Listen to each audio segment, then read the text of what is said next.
Hello class 12th, welcome to zenith Guru Pathshala. मैं हूं निकी पंडित and हम यहां पे कर रहे हैं सॉल्यूशन चैप्टर के intext question and we are on question number 1.6।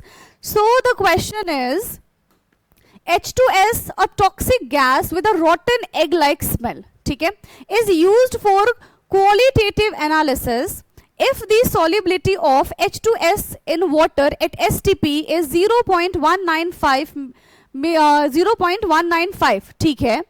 तो यहाँ पे calculate Henry law constant. So we have यहाँ पे हमको क्या गिवन है, मोल, वी कैन से कि यहाँ पे हमको मोलालिटी गिवन है 0.195 is the molality, that means 0.195 moles H2S present in 1 kg of solvent, ठीक है। ये चीज यहाँ पे हमको गिवन है 0.195 का मतलब यहाँ पे ये है 0.195 m का मतलब यहाँ पे क्या हो जाएगा, मीन्स 0.195 मोल्स, ठीक है, moles of 0.195 moles of H2S present in,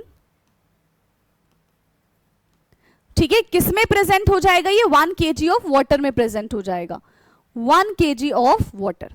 इसका मतलब ये है। नाउ हमें यहाँ पे हेनरी लॉ कांस्टेंट कैलकुलेट करना है, दैट मीन्स हमें यहाँ पे KH कैलकुलेट करना है, ठीक है। हेनरी लॉ कांस्टेंट का मतलब क्या होता है, KH कैलकुलेट करना है। सो सबसे पहले देखो KH कैलकुलेट करने के लिए हमें फॉर्मूला पता है हेनरी लॉ का, क्या फॉर्मूला होता है, ठीक है। तो यहाँ पे क्या हो जाएगा, सबसे पहले हम मोल्स ऑफ वाटर कैलकुलेट कर लेते हैं, ठीक है, मोल्स ऑफ वाटर, क्योंकि आगे हमें जरूरत पड़ेगी, ठीक है, मोल फ्रैक्शन वगैरह कैलकुलेट करने के लिए हमें मोल्स की जरूरत पड़ती है, क्योंकि आपको पता है कि हेनरी लॉ में जो वो x होता है that is the mole fraction, जो कि हमें पहले से ही कैलकुलेट करके रखना पड़ेगा, ठीक है। सो गिवन हमें पानी कितना दे रखा है, 100,000 ग्राम बोल सकते हैं, इसका मोलर मास होता है 18, तो लगभग 55.55 मोल्स हमें वाटर के देखने के लिए मिल जाएंगे, ठीक है, 55.55 मोल्स हमको देखने के लिए मिल जाएंगे। Now we have to calculate the mole fraction of H2S। हम यहाँ पे क्या करेंगे, H2S का मोल फ्रैक्शन कैलकुलेट करेंगे, मोल फ्रैक्शन ऑफ H2S, ठीक है, mole fraction of H2S। So mole fraction of H2S कैसे होता है, number of moles of H2S divided by number of moles of H2S plus number of moles of water, ठीक है। तो number of moles of H2S is already given to us, that is 0.195, ठीक है, H2S upon H2S plus water. तो ये हमें दिया हुआ है 0.195 अपॉन 0.195 प्लस 55.55, इसको आप 55.56 भी बना सकते हैं, ठीक है। जब आप इसको सॉल्व करेंगे, नंबर ऑफ मोल्स, ये मोल फ्रैक्शन ऑफ H2S जब आप इसको सॉल्व करेंगे तो यहां पे आपको आंसर क्या मिल जाएगा, 0.0035, ठीक है, कितना आ जाएगा 0.0035 आपको यहां पे वैल्यू मिल जाएगी मोल फ्रैक्शन ऑफ H2S की। Now will apply the Henry formula, ठीक है, हेनरी लॉ का फॉर्मूला हम यहां पे अप्लाई करेंगे इतना करने के बाद, ठीक। So Henry law is P is equal to KH into x.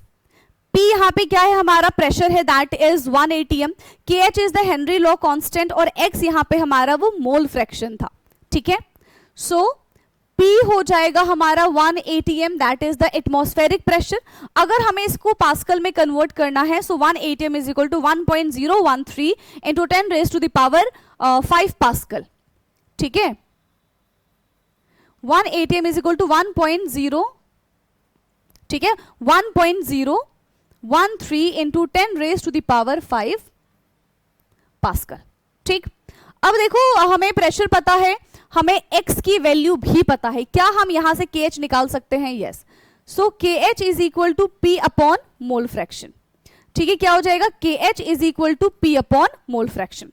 तो P की वैल्यू यानी कि प्रेशर है हमारे पास 0.013 into 10 raise to the power 5 upon mole fraction अभी हमने कितना निकाला था, 0.0035, 0.0035। तो बस इसको आप सॉल्व करेंगे और यहां से आपका KH यानी कि हेनरी लॉ कांस्टेंट की वैल्यू आ जाएगी, ठीक है। That is 2.89 into 10 raise to the power, अब देखो यहाँ पे 2 जीरो था, ऐसा समझो, ऊपर चला गया तो 10 raise to the power overall ये हमारा 7 आ जाएगा, 7 पास्कल, ठीक है। 2.89 into 10 raise to the power 7 pascal. इसको एक बार बेटा खुद से सॉल्व करके देखिए और बताना कि क्या आपका आंसर यही आ रहा है या नहीं आ रहा, ठीक है। एक बार वापस से देख लो। देखो सबसे पहले आपके दिमाग में क्लिक होना चाहिए कि ultimately which formula we have to use. अगर उन्होंने कहा है हेनरी लॉ का फॉर्मूला इस्तेमाल करना है, that is P is equal to KH into x. Pressure की हमें कोई टेंशन नहीं है, KH हमको निकालना है, बट उसके लिए हमको मोल फ्रैक्शन निकालना पड़ेगा। मोल फ्रैक्शन के लिए हमको मोल्स निकालना पड़ेगा, तभी हमारा मोल फ्रैक्शन आएगा। तो सिंपल सी चीज थी, यहाँ पे मोल फ्रैक्शन कैलकुलेट करके डायरेक्ट फॉर्मूले में पुट कर दो, ठीक है। मोल फ्रैक्शन कैलकुलेट करके बेटा क्या करना है, डायरेक्ट हमें यहाँ पे फॉर्मूले में पुट कर देना है और हमारा KH का वैल्यू यहाँ पे आ जाएगा। So this is the question 1.6, okay. And I hope कि ये क्वेश्चन आपको समझ में आया होगा। बाकी अगर कोई भी डाउट होता है तो आप कमेंट करके पूछ लीजिएगा। Thank you for watching.